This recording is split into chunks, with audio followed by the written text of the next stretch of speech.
Good to have you. And here in Nigeria, ousted Lagos State House of Assembly Speaker Mudashiru Obasa has rejected his impeachment, claiming his removal on January 13, 2025 was unconstitutional. Addressing supporters in Ikeja on Saturday, Obasa insisted he remains the legitimate speaker, challenging the removal process. The lawmaker was removed by 32 of 40 lawmakers over allegations of misconduct and financial mismanagement, and was immediately replaced by Mojisola Miranda.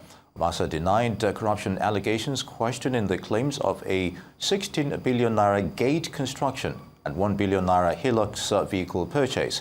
He also criticized the police involvement, alleging over 200 officers surrounded his home during the removal. I have to thank you and I appreciate you for your support, your loyalty, your dedication, and your strong belief in my person. My status in the House, I believe strongly I'm still the Speaker. Yes? You want to ask a question? I'm still the Speaker until the right thing has been done. If you want to remove me in the proper way. I will not contest it. He who allege must do what? Let them prove. If I'm not carrying the members along, that is secondary. It's secondary. So we will discuss that, not now. At my own time, when everything has been addressed, I'll come back to you and I'll explain everything. We have documents to support whatever expedition we have incurred in the Lagos State House of Assembly. And if any other person believes contrarily, let them bring their own document. So we will compare document to document. Simple. Having ambition to become a governor is not a sin, is it? However, I've said it on the floor of the House when the budget was presented that I had no thought of governorship.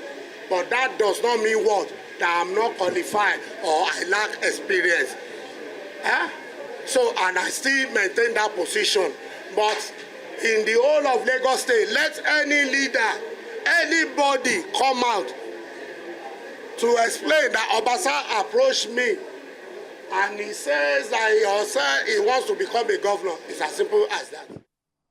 That's the impeached Lagos State House of Assembly Speaker there, Obasa. For a conversation around the Lagos political drama, we are now being joined by former Deputy Majority Leader and three-term member of the Lagos State House of Assembly, Olumuyiwa Jimoh. It's good to have you with us on. Good evening. Good evening. Good to see you. All right. So Happy New Year. I wish you the same.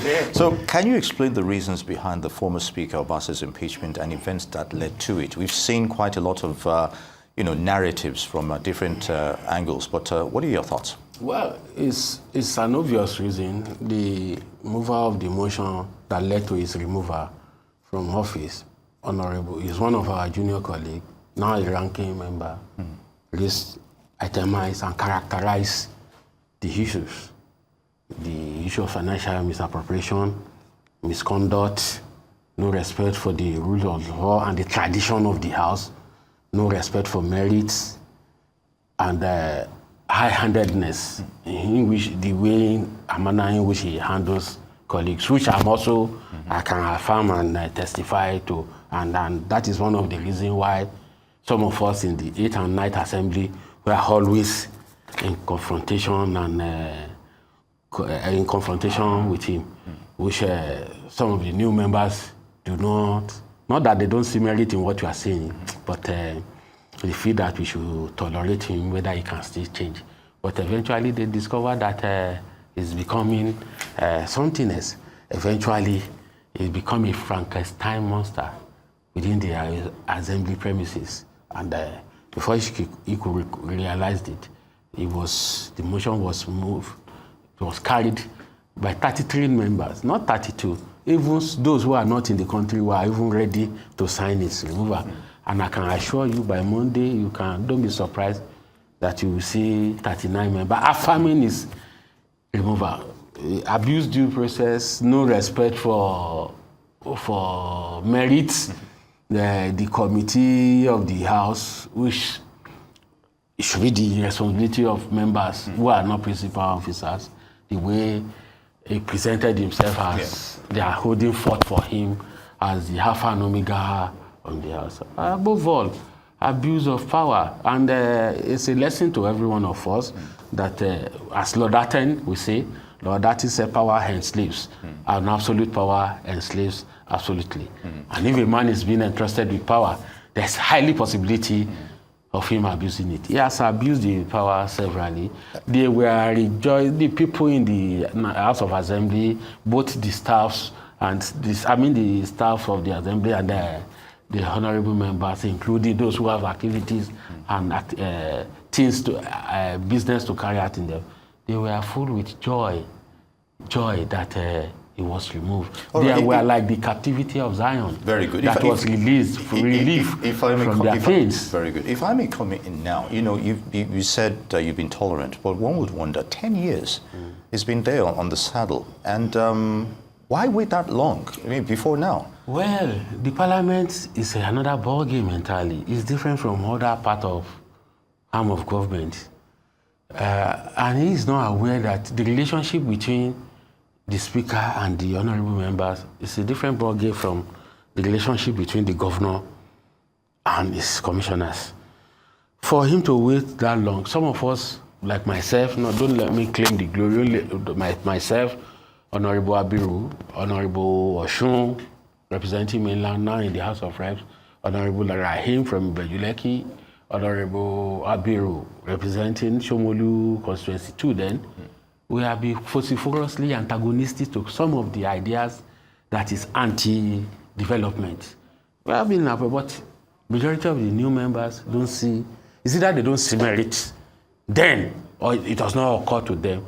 They were aware that there are infractions, but they felt in their wisdom then that let's tolerate him, whether it will change.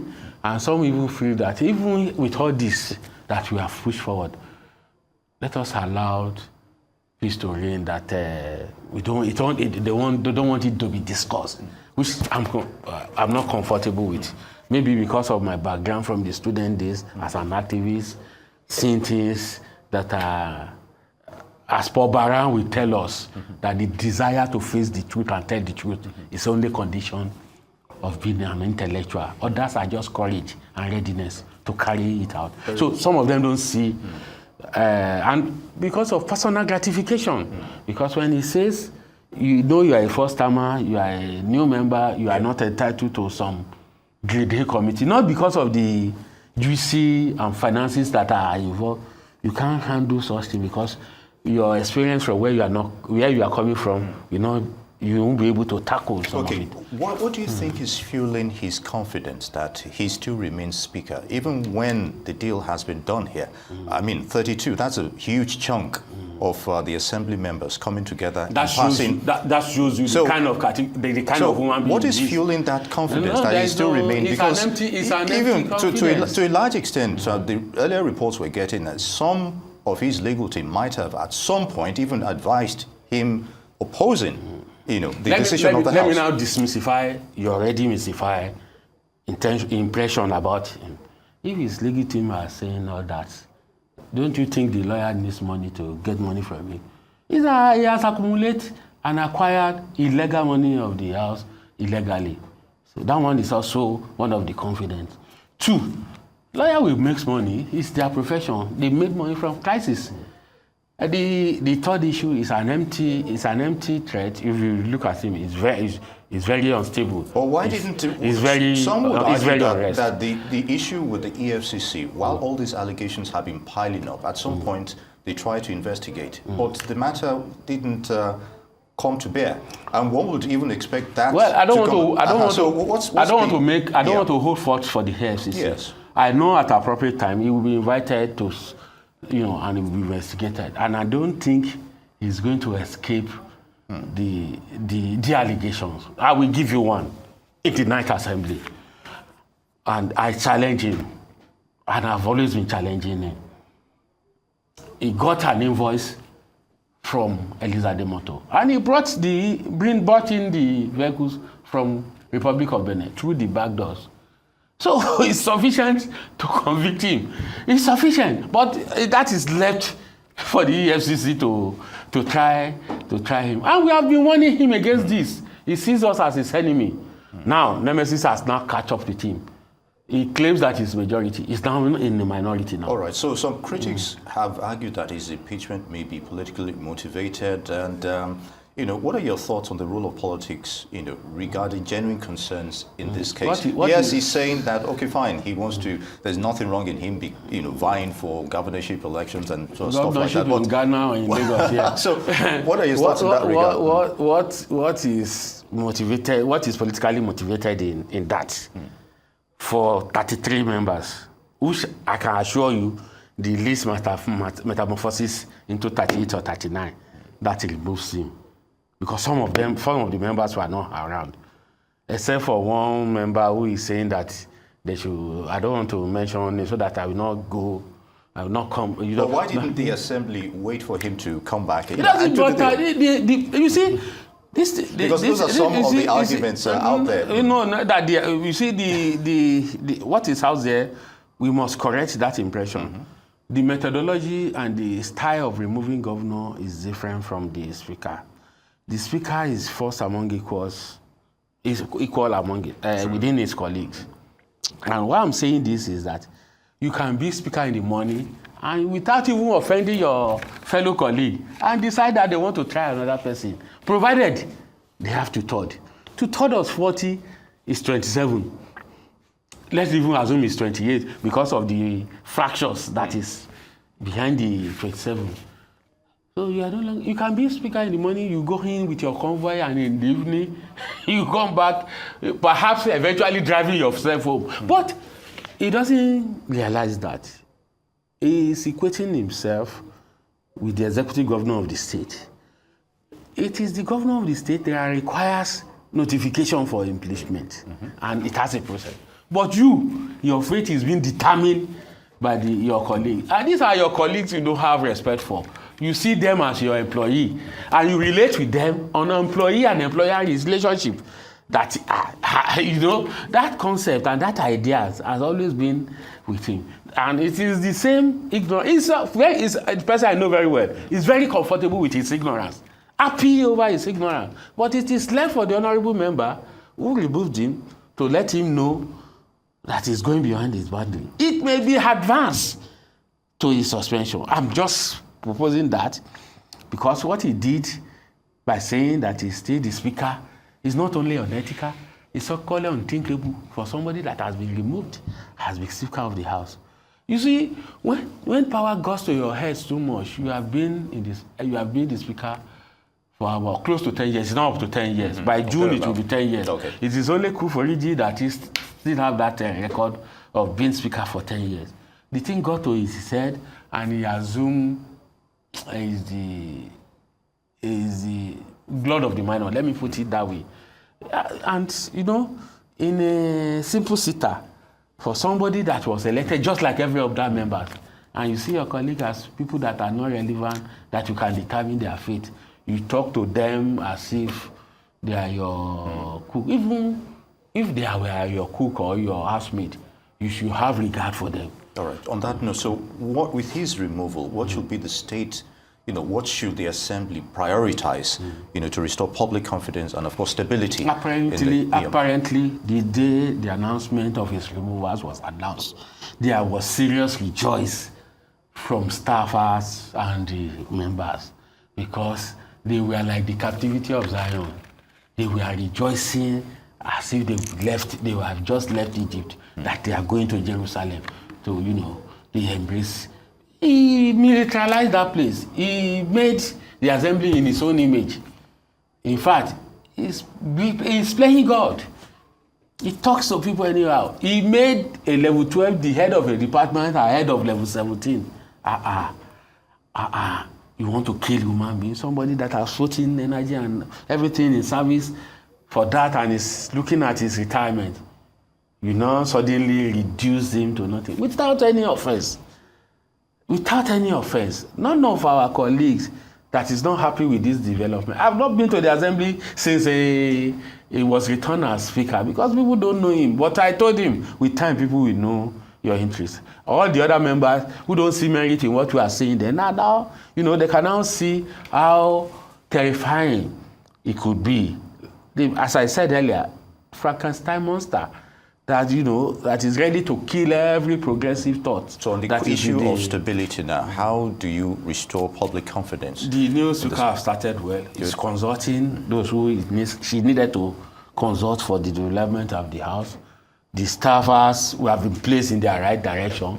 Those who are junior officers have been placed in their direction. And I think with that, it's a good footing for the new speaker to start. And the sky is not just the limit, but the beginning for the new speaker, if she continue on that pedestal. Unfortunately, at some point, I think even the president tried to, when it comes to the fractious relationship between the governor and, of course, the ousted speaker.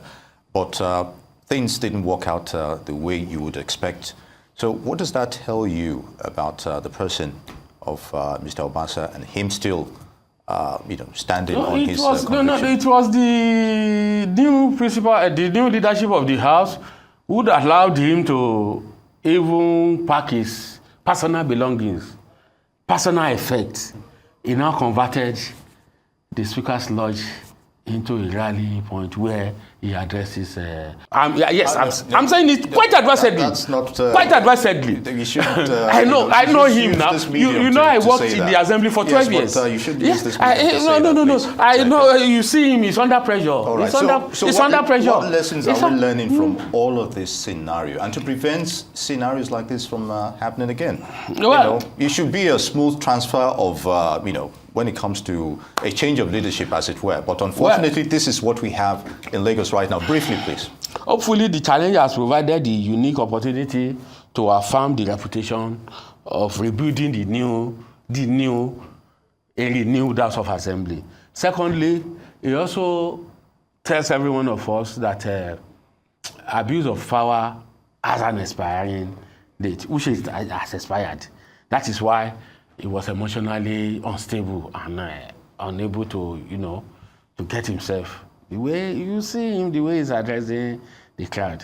If somebody that was removed by almost 35 out of 39, because I can't. And I'm sure if the allegation is laid before him, he's going to sign his own removal himself. It's not this noise he's making in the media, mobilizing people. People are hungry, and to a hungry man, food is God. He mobilized people to the Speaker's Lodge to address them that is that those who elected you as Speaker. They are not. All right. The deal has been done, and we'll see how all this plays out. Olumiyiwa Jimoh is the former Deputy Majority Leader, 3-term member of the Lagos State House of Assembly, representing Apapa Constituency 2. We'd like to thank you for your thoughts on this issue. It's good to have you. But you don't have to hit that. I'm also a farmer. All right. So people can patronize my... All right. On that note, we'd like to thank you for your thoughts on this issue.